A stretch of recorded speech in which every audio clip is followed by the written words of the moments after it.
Hey, so are you tired of feeling like your money disappears the moment that you get paid? You're not alone. Saving money can feel impossible when bills, debt, and everyday expenses pile up. But here's the truth.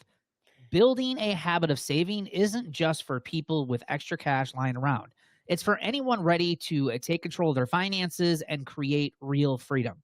Now, in today's episode of the Debt Free Dad podcast, we're diving into a few simple, practical tips that will help you turn saving from struggle into routine.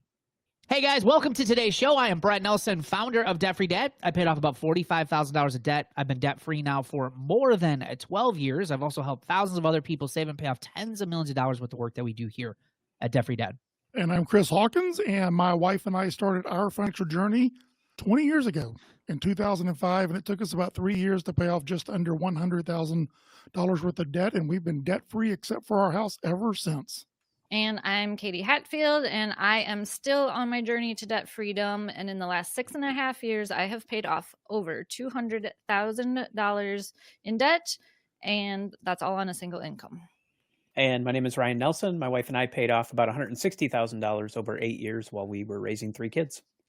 Now, guys, after listening to this episode, if you're ready to take things to the next level, you're ready to break free from living paycheck to paycheck, you want to reduce financial stress, you want to build savings, and finally pay off your debt for good, but you're really not quite sure where to start, we've created some incredible free resources here at Debt Free Dad to help you get there, and we'll be sharing some details about how you get started with that later on in today's episode.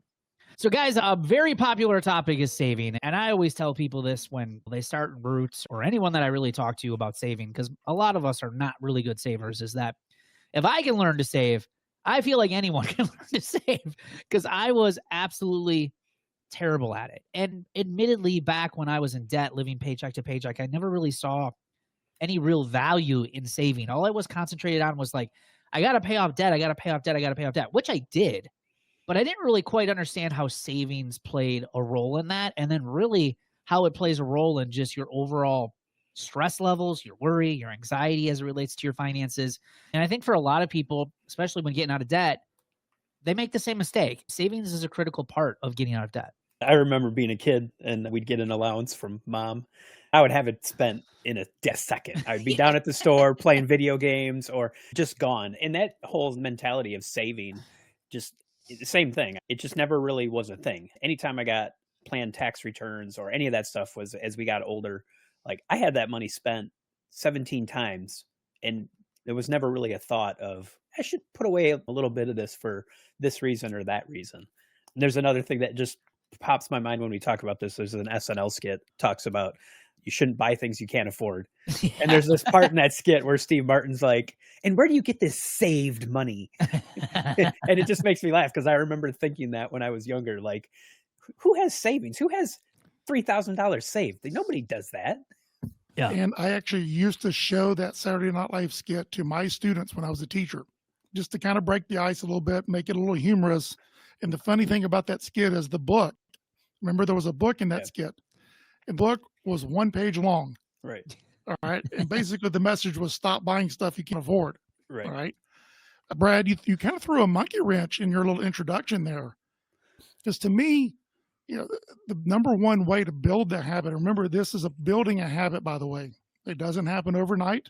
Right. It's not necessarily easy. It takes time to build that habit.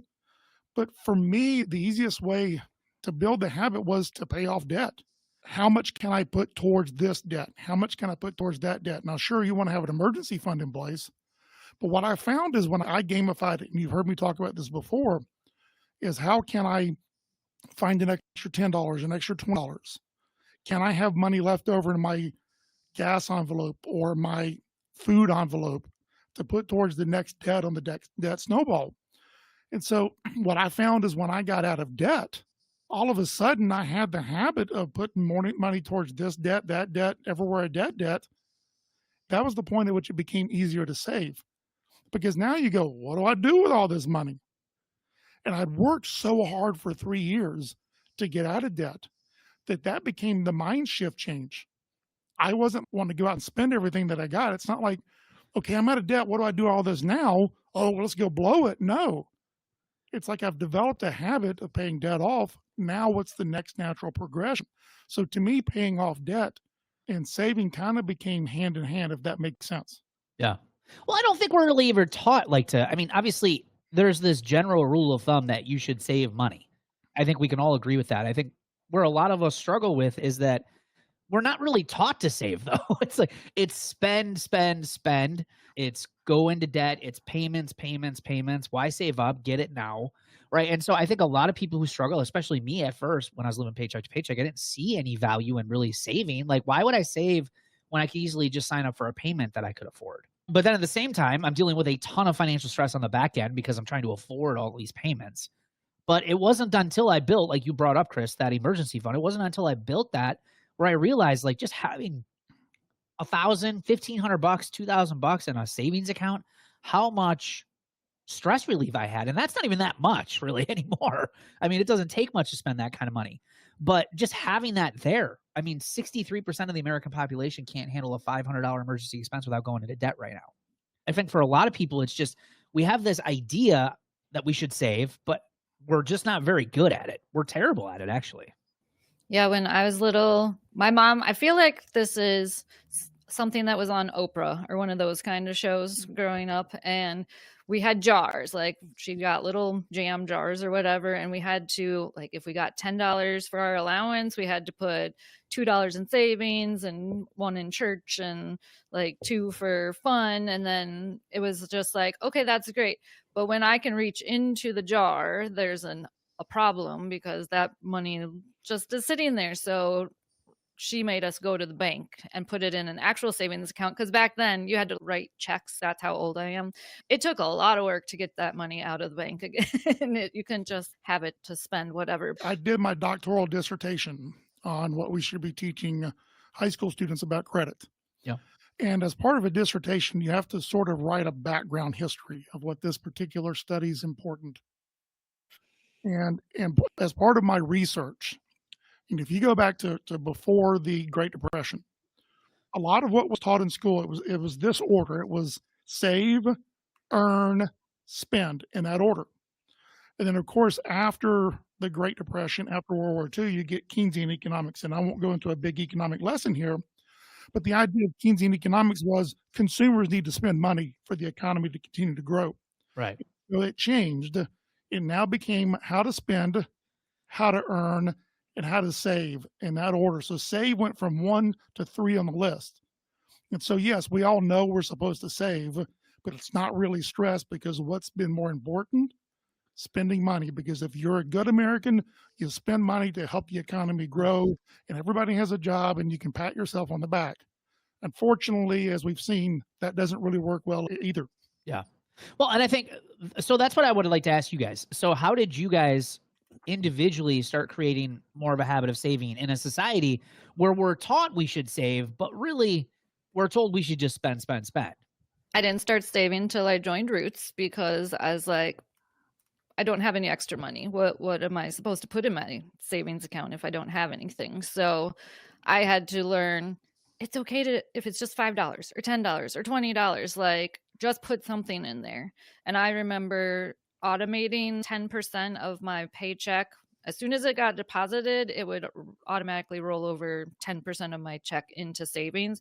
And I'm just like, all right, well, I'm only going to be able to live on what's in my checking right now. I'm not going to be able to touch my savings. And I just made that a habit. And now I don't even notice that is gone. So Right. It helps, but you have to start a little bit. Same with, that's how I started with my retirement fund. I put in $50 a month for an IRA. Got to start somewhere. We made it a priority for us when it came to saving. So, I mean, we were 100% in that 63% you talked about. We were the 63% who couldn't afford a $500 emergency. And when those things happen, whatever they may be, we charged it, and that's how we lived our life. And it got to a point for us where it was like, we were tired of living that way. And then we made sacrifices. We're wired kind of like what you just were talking about, Chris, of we're wired in this spend mentality here, especially in America. I don't know about other countries. And we're wired in this acquire and stuff and payments. And we just had to stop doing that because saving for a lot of people and for us in the moment when we started doing this was like, I don't have any money to save. At the end of the day, when I pay all my bills, I don't have anything left. And so for us, it was taking a step back and saying, okay, we're going to stop going out to eat as much. We sold a car we had a big car payment on. We actually sold a house and downsized our home. We did a lot of things that freed up some cash so we could say, okay, if we're going to do all these things, then saving needs to be a priority, and kind of that first emergency fund savings for us. That was really the big thing for us, is it had to be a priority. And if we didn't make it a priority, it was never, ever, ever going to happen, especially me. And to this day, I'm still a spender. My first inclination when I hear we found $5 or $20 or $100 is like, what can I go buy? That's my first reaction to this day, because it's just in my nature of who I am. It's just now I don't react and go do it like I used to. Now it's okay. We can't. Now we're going to save that, or we're going to do this with it. Yeah. And we talk about it all the time on this show. For me, it was like, once I started really tracking my spending, I realized that I could actually save money. I was just spending it on a bunch of stuff that I didn't need, like going out to eat or going to concerts. I loved doing all of those things. But the reality is, like you said, Ryan, you have to make it a priority. And yes, sometimes that means like you have to cut out things here and there in order to make saving a priority, but it needs to be one. In our experience helping with so many people, like getting that first emergency fund built is so critical, and having success with paying down all of your debt. Like you've got to get yourself to that point. And for me, I personally had gotten to the point where you make good money, but you don't feel like you have anything to show for it. Yeah. Right. And I struggled with that for a couple of years. And it took really educating myself, primarily through reading what other people wrote about money. And quickly I became to realize that all I needed was a simple system, and that what I wanted to do was achievable. And so it was gaining the confidence, I think, initially, that there were other people who were like me, who wished they could be doing better, felt like they had the means to be doing better and should be doing better. And so for me, I immersed myself in education. And as part of reading, I mean, good gracious, Total Money Makeover, The Wealthy Barber, Richest Man in Babylon. I mean, I could go down a long list of books that, by the way, at the same time, I began doing my dissertation, which was a whole different area of learning about money, that helped me gain the confidence to be able to pay off debt. And as I mentioned, it was that lessons learned in paying off debt. Start small, and then eventually you figure things out, and you figure out how to pay off more debt. And it's got to be the most important thing. It's got to be a priority. That eventually those same lessons, everything I learned about getting out of debt and everything that I read, like pay yourself first, I was able to then apply towards savings. So it was sort of a simultaneous path, if that makes sense. But for me, education was a big part of it. Yeah. Well, I think education, and then also getting yourself around different ideas, and like you mentioned, Chris, the books that you've read, the things that you were doing, when you're locked into your normal everyday life and you're constantly in this cycle of spend, you're around people who are spending, sometimes it's hard and it's impossible to even see outside the box that it's even possible to save. But when you start reading books, listening to podcasts like this, getting yourself around other people who are doing some things different, it gets some light bulbs to go off, like, hey, maybe this is something I could do. I just can't be like everybody else. I got to do some things different. So getting around the right support system, I think, is huge. Yeah, because now it makes me upset when someone's like, well, that's why you have a credit card for emergencies. And I'm like, no, if you don't have the money, don't put it on a credit card. Like, you have to figure something else out. I was kind of giggling in my head because that's almost the words that are in that Saturday Night Live skit we mentioned earlier. Right? Yeah. If you don't have the money, stop buying stuff. Right.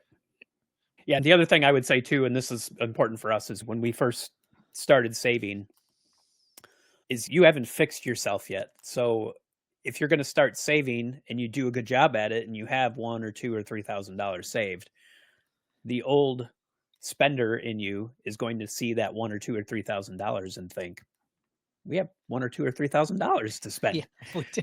And so for us, we made it a big point. We opened up another account. We had the money in that savings account, and we didn't tie a debit card to it. We could go get it if we had to, but it forced us to not be able to live in the moment, where it's like I could write a check or I could do something with that money, which when we did that, that's when we learned a little bit more contentment, and we don't really need that. Like when we started doing that, it really helped us feel like right now I want this. And we'd be like, okay, should we go to the bank? We'll go get the money. And then within a couple hours, you start going, I don't know if we really want it. I don't know. And so I'm not saying we never did that when we started, but it happened very, very seldom. So I think that's a big part, is don't make this easily accessible if you're just starting to save. Because the old you, if you're like me and like a lot of us, if you're a spender, it's going to creep up. You're going to save $500 and you're going to feel like, I have $500 in the savings account. I'm just going to go use that. So get it in a spot where you can't use it, or it's very hard to access. Yeah. And you Yeah. have to define what is an emergency. They're not always truly emergencies. It's the sinking funds are what you need for, your tires will eventually need to be replaced. Your battery will need to be replaced. Your furnace could go out. Your roof needs replaced. Like, all of those things happen and we act like we had no idea, and it pops up on us. But yeah. And the waiting before you spend on any kind of purchase. I was the queen of impulse spending. I was like, oh, I'm at the checkout and I'm looking at all the little things that they have there to add $2, $3, $4, $5 to every little purchase. And I had to think, what would Brad do? And then I would put it back, and then I would see if I wanted it the next time I went to the store. And then I just stopped going to Target, and that helped immensely. Yeah, that 24-hour rule is huge. And I think that was probably one of the things that helped me the most, was just taking that extra second and saying no. But I openly admit, I think today it's much harder. Back when I was getting out of debt, yes, online shopping and all that stuff was gaining steam. But back in, 2011-ish, it was like not anywhere near it is now. They make it so easy to spend money now. But just taking that extra 24 hours, just a day, and just sometimes it doesn't have to be a whole day. It's like, Ryan, you said, do we really want it? Do we really need it? And as you let time go on, you realize like 99% of the stuff that you really wanted in the moment, you don't even really want. It was just that emotional urge to buy something. So giving yourself an opportunity, instead of telling yourself no, just tell yourself you're going to wait for just a little while to see if there's something that you really want to have. I think that has helped so many people. For me, I want to add to that. Having, I don't want to say dreams and goals, but having a purpose. We talk about the why all the time on here. And it really is, it's a tough thing to develop, and it does take time, and it does change over time. But if you have a higher purpose, something that you're really working towards, it makes it easy to say, if I buy this, does it help me to accomplish my purpose? And if the answer to that is no, then it makes it real easy to say no. Right. And you're not really saying no, you're saying yes to something that is much more important, which is that purpose or that goal or that dream or that aspiration. So for me, I always ask myself, does spending this money on this help me have an experience that I may never have had before, without it? All right. And I had in my mind, without going into too much detail, what I mean by an experience, because to me, things are not as important as having experiences. Experiences could be, traveling or seeing something or learning something or doing something I've never done before. I can ask myself, does buying this little trinket or this little thing help me have an experience? And most of the time, the answer is no. And so it's saying no to that thing, but it's saying yes to having experiences later on down the road. Absolutely. Love that. And the other thing too is, guys, it's okay to reward yourself as well. I think sometimes we get so much in the habit of, I got to save. I never can reward myself or have any sort of milestone rewards. And I think this comes to saving money or getting out of debt. I think you should reward yourself along the way. Like we talk about it often on the show. I don't feel like you should have to cut everything out of your life to get out of debt. Some people are able to do that, but it's such a small percentage of people. Like you need to still live. You still need to celebrate life a little bit along the way. So, it's okay when you get to a certain spot, like, hey, maybe you do go do something, or maybe it is that one little purchase that you want to have that you've been putting off because you've been saving. Like, it's okay to reward yourself too. That's where I make a list of those things that I'm like, I do think I really want that, but then I can budget for it. So I have a list and I'm saving towards it, not like I have to spend this right now, charge it, and then pay it off later. Like I save and then I buy it. It's just reversing my habit and my mindset from 6 or 7 years ago. Yeah. I like Morgan Househol's quote, and I don't know it to the T, but it's something along the lines of saving without a savings goal is your insurance policy against life's inevitable ability to surprise the hell out of you. Right? So that's the other thing too, is like you eventually want to get so good at saving, like you don't even really have a savings goal. It's just, I know that saving money today will save me tomorrow. And it will be that hug that you need when things in life show up on your doorstep. Sometimes it doesn't necessarily have to be a goal. It's just like that. Again, I know something's coming down the pipeline. I don't know what it's going to be. It ain't going to be fun though. And I would really like to have some money put away just in case something like that happens. But I think the reality is that, and I think we've probably all seen this, when you're on the front end of this, learning how to save, trying to get out of debt.